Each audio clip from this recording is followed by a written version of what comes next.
Welcome to the Dragon Shed for this month's Scrollsaw Saga. This is part 2 of my kitchen organisation series, and I'm making a spice rack kind of filing system. Up until now our spices and things have been stuck in a crate which fills a shelf but is quite difficult to get down. It's well over my mum's head and quite a bit over my dad's head actually. So it's a heavy box and it's difficult to get down when you need to get whatever you want out. So I decided to make a kind of filing system where you've got the spices sat in trays with dividers and things, so that way it's going to be easier to handle them, bring them down when you need them. So I'm using my trusty 4mm ply and my trusty scroll saw.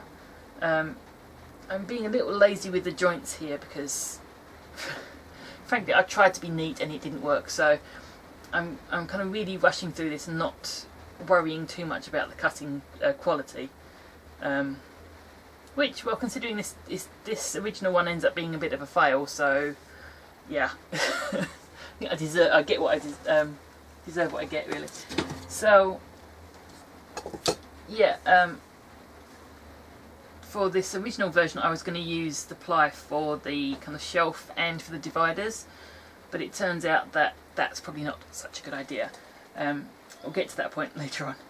So yeah, again I'm using my big sheets of ply. Once a year I actually go down to the local hardware store and buy 2 sheets of 4mm ply, and I get them to cut them into 2-foot squares, which are carryable really, and they are bigger than my machine can handle, but okay for me to handle really.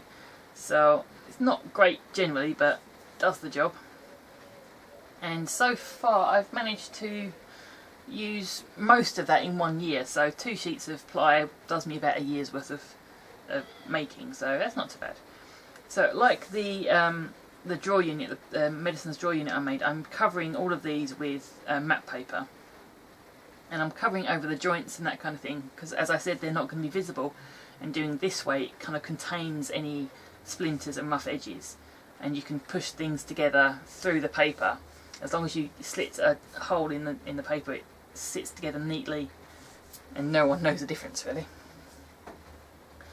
So yeah, gluing together as much as possible. Kind of the wrong way around, but never mind.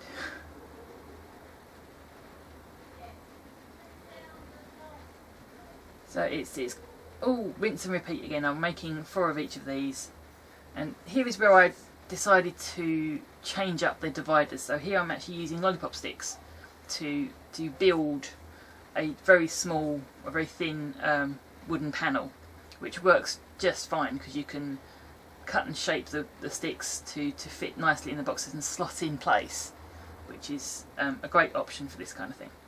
Now here is a bit where I'm explaining where I've got an issue. Originally I measured the jars I was using from the jars I already had because I'm buying from the same company, but the jars that they sent this time round are slightly different. They're slightly wider, the base, and you can see here that I can't now get 4 along the length of the tray, so I'm having to rethink and redo, which is slightly aggravating. So I'm going to have to recut all of these. So I essentially added 15mm to the length and the width of each of these trays and then cut them all again.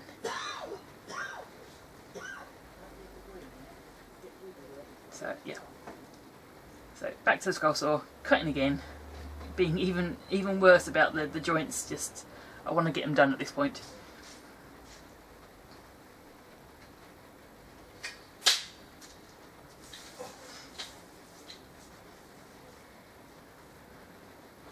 So yeah, I'll cut away from this at some point because you don't want to see it all over again. You've seen it once.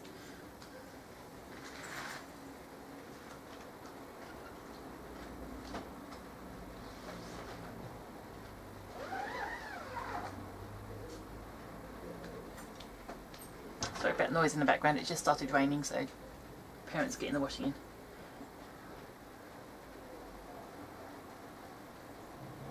Come on, cut away.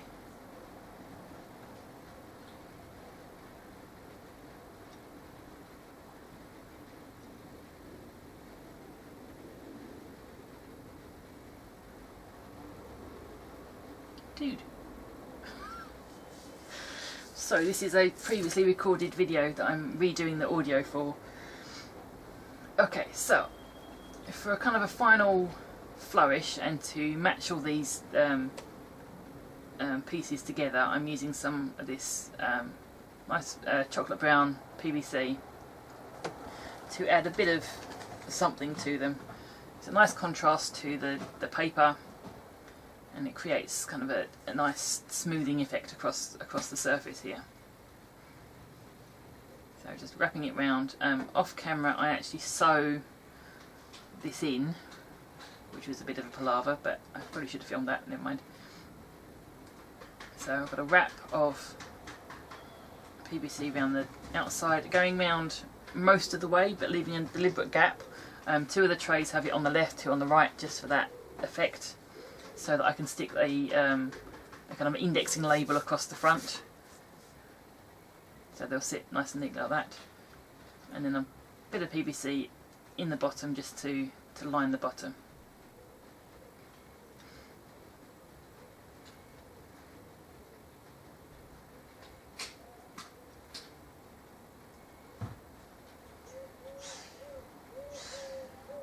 So if there's any kind of spills in here, the PVC will be wiped clean, so that's fine. And here I'm just slotting in my little lollipop stick dividers and making sure that the jars actually fit this time around.